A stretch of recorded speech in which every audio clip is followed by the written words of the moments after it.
hard peeking. So I see a lot of people not moving properly, and now just the meta in CS2 is just going for these hard peeks. So aiming behind the wall, angle chopping, so you know behind this wall is going to be right here because you know the map, you've played the map enough. It's like aim behind the wall where you think they're going to be and just hard peek. Insta peek, stop, react, shoot.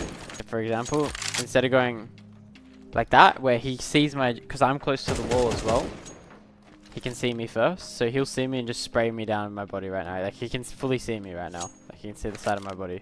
So what you need to be able to do is hard peek. So aim behind the wall, angle cut, stop, like peek, stop. Like, so you're already in your head, you're peek stopping, and then you're reacting when you see them. So this looks, in theory, this looks more like this.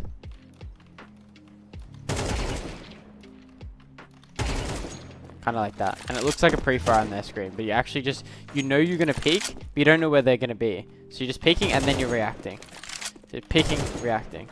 So they're hard peeks. Hey everyone, thought I'd quickly let you guys know I made a mini course alongside pro Latvian player Keen on the 7 qualities you must possess to be a star player and how to get them. The course covers many concepts that I haven't covered in my YouTube, and it gives specific practical advice, plus a direct line to me if you need any help about the concepts in the course. So go check that out in the description below. One good thing you can always call is when your teammates are running into retake, you call who has kit and how many kits you have. So you'll say like, Doc, you have a kit, Gustav, no kit, or Doc, you have the only kit.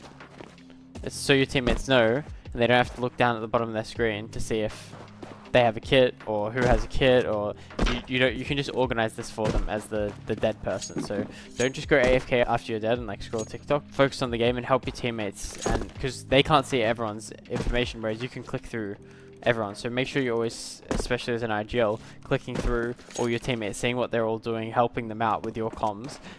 And one of the ways you can do that is tell them who has kit when they're retaking. If your enemy is close to the wall and you're farther from the wall, you'll see them before they see you. So for like an example of this is this guy, because I'm close to the wall here, for him, if I put a bot here, I couldn't see him at all. But from his perspective, he can see my whole body like this and just shoot me. And I wouldn't even be able to see him. So that's the concept in CS. Always try and peek far from the wall. You peek slower when you're far from the wall, but at the same time, you can always see them. You see them at the same time. Whereas if you peek close from the wall, although you'll be seen first, you can peek faster.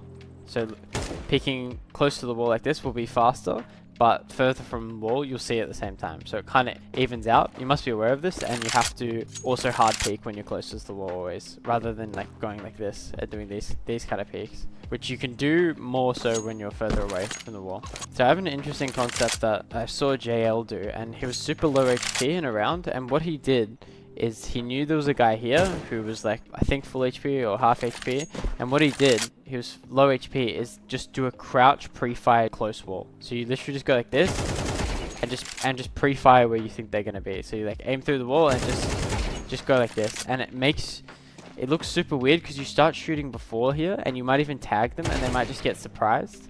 So try this if you're ever low HP and you know where a guy is. Instead of like jiggling like this, you're just going to get insta-shot. Or like wide swing like this where the guy can just body shot you. Try and crouch under his crosshair. Hopefully he's aiming here and he misses like 2 bullets because you're crouching and you're just pre-firing. So you're just scaring the crap out of him. It's like just like this. And I've done this before where you literally just like shoot three or 4 bullets in the body and they don't even hit you once. Not being stuck in your ways. Like there's players they do something super successful in their career, and then they kind of like plateau at that point. So like say they were like, I don't know, they reached like top 30 and they were playing a certain way back then, like 2 years ago, they'll continue to play that certain way because in their head they made top 30 playing that way. So what you want to be able to always do is, even if you're winning with something, if you need to always be able to be adaptable, because the game's always changing, right? So even if something's worked for like a year ago and you're still trying to do it and it's not working, it might be because you're not being adaptable and the meta's changed, right? So always be changing, thinking, and being aware that you could be wrong. Like from a concept that you might have learned a year ago, it might have changed. Maybe the game's changed, like CS2 to CS2, and the movement's completely different, or maybe it's something smaller, like a little micro kind of play that people aren't doing anymore because of a certain part of the meta.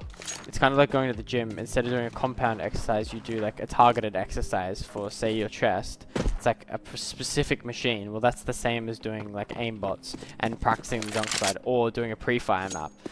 Whereas like a face it game is like a compound kind of like movement where you're doing like multiple things at once. Like you're doing like angle clears, you're having to throw util, you're gonna have to think about the macro knowledge. Whereas when you're just doing pre-fire maps, you're just gonna be practicing peek stop react. So if you guys feel stuck at all in CS, I have a coaching program, so just chuck me a message on Twitter or check out my website if you feel like you need some help implementing anything I talked about in this video. Thanks for watching, guys. I appreciate it. I'll see you in the next one.